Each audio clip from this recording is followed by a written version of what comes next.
దేవుని పరిశుద్ధ నామానికి మహిమ కలుగునుగాక. యేసయ్య పరిశుద్ధుడు, పరిశుద్ధుడు, పరిశుద్ధుడు.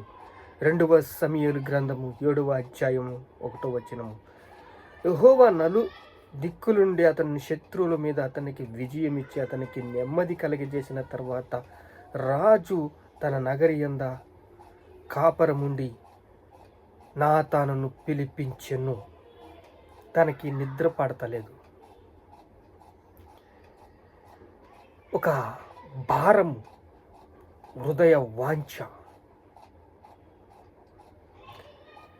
దేవుడు నలు దిక్కుల నుంచి నెమ్మది కలగజేసి తనకి శత్రువులందరి మీద విజయం ఇచ్చి తనకి నెమ్మది కలగజేసిన తర్వాత తాను ఒక ప్రాకారము సిద్ధపరుచుకున్న తర్వాత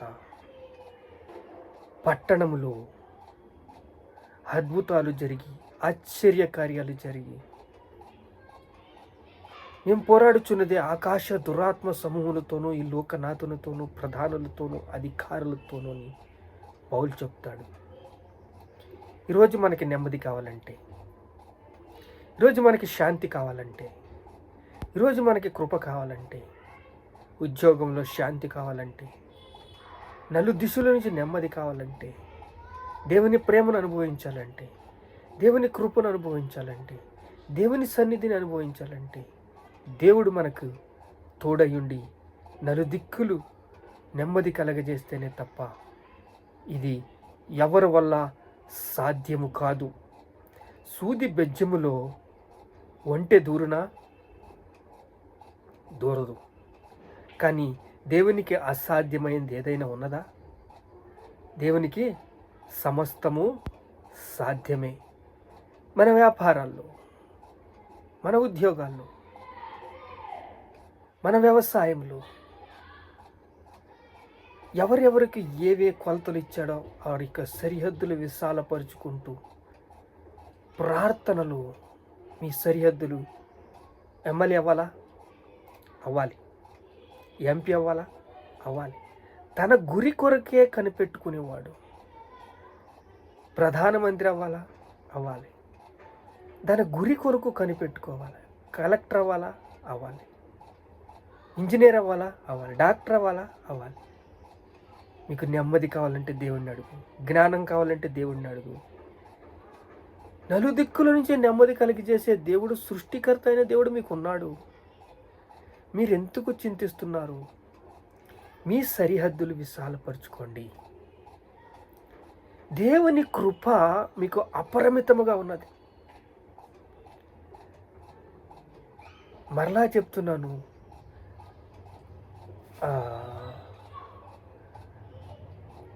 మెట్టెలు తత్తరిల్లును, నా కృప నిన్ను విడిచిపోదు. పర్వతాలు తొలగిపోయినా, మెట్టెలు తత్తరిల్లినా నా కృప నిన్ను విడిచిపోదు. మరలా ఆ రిఫరెన్స్ చూస్తే తూర్పుకి పరమడ ఎంత దూరము, ఉత్తరానికి దక్షిణ ఎంత దూరము, ఆకాశానికి భూమి ఎంత దూరము. ఆయన కృప అంత అపరిమితముగా ఉందంట. దావీదుకు నెమ్మది కలిగజేసిన దేవుడు మీకు నెమ్మది కలిగజేయడా? ఏలియాతో మాట్లాడిన దేవుడు మీతో మాట్లాడ్డా? ఏటీఎం నమ్ముతారు, ఉద్యోగం ఇచ్చిన ఆయన నమ్ముతారు, మీ చుట్టూ మనుషులను నమ్ముతారు, అరువిచ్చేవాడిని నమ్ముతారు, అప్పు ఇచ్చేవాడిని నమ్ముతారు, స్నేహం చేసేవాడిని నమ్ముతారు, ప్రాణ స్నేహితుడిగా నమ్ముతారు, దేవుని నమ్మరు. అదే ఏ స్థాయిలో నమ్ముతున్నారనేది మనకు కావాలి. విశ్వాసం అంతకంతగా పెరిగి దేవుని ప్రేమ దాంట్లో పారుతుందంట, దేవుని కృప దాంట్లో పారుతుందంట, దేవుని వాత్సల్యము, దేవుని దయ, దేవుని కరుణ దాంట్లో పారుతుందంట. అది చూడండి, ఆ ఘాటి సెక్షన్కి వెళ్ళినప్పుడు చుక్క చుక్క చుక్క చుక్క చుక్క మంచు బిందువుల్లో పడుతూ ఉంటుంది. కర్ణాటక ఆ ఘాటి సెక్షన్లోకి వెళ్ళినప్పుడు బస్సులు అగాధంలోకి వెళ్ళిపోతాయంత స్పీడ్గా నడుపుతారు వాళ్ళు. కర్ణాటక బస్సులు చాలా స్పీడ్గా నడుపుతారు వాళ్ళు. అక్కడ ప్రతి ఆకు మించి చుక్క చుక్క చుక్క చుక్క చుక్క నది అలా పారుతూ ఉంటుంది. దేవుని దయ ఒక ఎలా వెళ్తుందంటే ఒక ఒక వాగులాగా వెళ్తుంది నీరు. అది మనకి వినిపిస్తూ ఉంటుంది. ఆ ఘాటి సెక్షన్లో వెళ్తున్నప్పుడు ఆ చుక్క చుక్క చుక్క చుక్క పడుతుంటే మంచు పొదును మనకి వినపడుతుంది. అంటే ఇక్కడ వాక్యానికి ఉన్న మందు ఇది, వాక్యానికి ఉన్న శక్తి ఇది, వాక్యానికి ఉన్న బలము ఇది. నేను చెప్తుంటున్న ఈ ఘాటి సెక్షన్లో తన యొక్క ఆకుల మీద, తన ప్రకృతి ఆకుల మీద పడ్డ వాటర్ చుక్క చుక్క చుక్క చుక్క విశ్వాసము అంతకంతగా పెరిగి దేవుని నీతి దాంట్లో పారుతుందంట. యెహోవా నలు దిక్కుల నుండి శత్రువును అతనికి విజయం ఇచ్చి అతనికి నెమ్మది కలగజేసిన తరువాత రాజు తన నగరిందు మంచం మీద నిద్రగలపోతున్నాడు, దొల్లుతున్నాడు. కొంతమంది దానికి గోనిపట్ట అని పేరు. ఆ దొల్లుతూ ప్రార్థన చేస్తూ ఆయన వాంఛను చెప్పుకుంటున్నాడు దేవుడికి.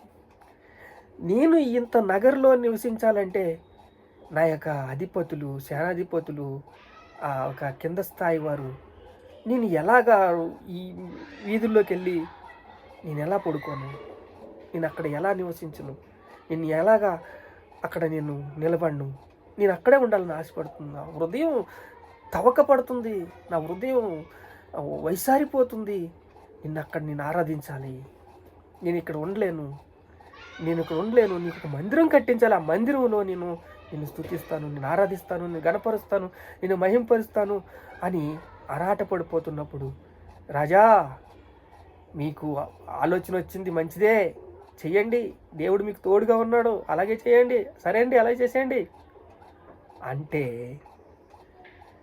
అప్పుడు ఆ రాత్రి నాతానును దర్శించాడు దేవుడు.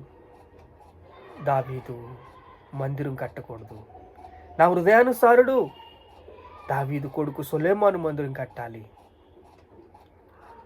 దావీదు కొడుకు సొలొమోను మందిరం కట్టాలి అంటే నా వంశంలో యేసుక్రీస్తు మందిరము స్థిరస్థాయిగా నిలబడిపోవాలి. అపవాది తల తొక్కాలి. శిలువ మీద పాపభారాలు మోసుకుని, ప్రతి ఒక్కరి పాపభారాలు మోసుకుని పాతాళలోక ద్వారాలు ముయ్యబడి అందరికీ అంతటా మారు మనసు ఇచ్చి దేవుని కృప అపరిమితముగా పంచాలని దేవుడి యొక్క అనాది సంకల్పంలో ప్రణాళిక అయింది. నీ ఆశ భంగము కానేరదు, నీ హృదయ వాంఛను తీరుస్తానన్న దేవుడు నీకు తోడుగా ఉన్నాడు. తోడుగా ఉండి తన ప్రేమను వెల్లడిపరుస్తున్నాడు, తన నీతిని వెల్లడిపరుస్తున్నాడు, తన ధర్మాన్ని చెప్తున్నాడు.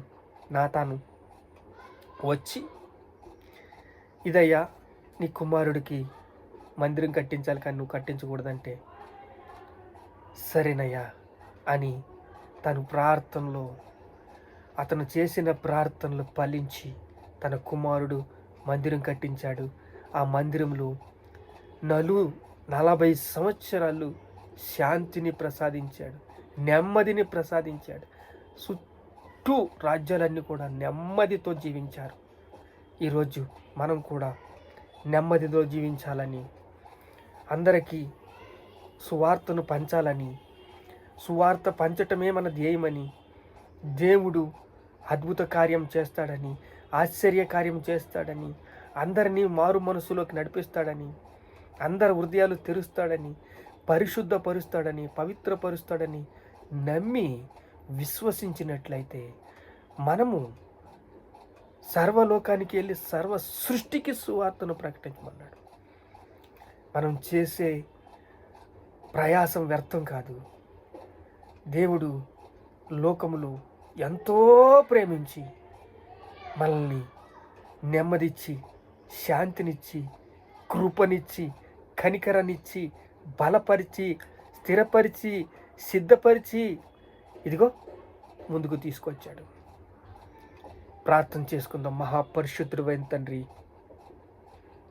జీవము గల దేవా, నలు దిశలు నెమ్మది కలగజేసావయ్యా. స్తోత్రాలు, స్తోత్రాలు.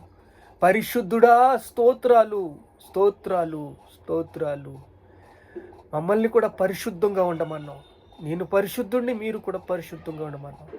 నీ రక్తం ఇచ్చి కొన్నావు. మా హృదయాల్ని నీ రక్తం ఇచ్చి కడిగావు.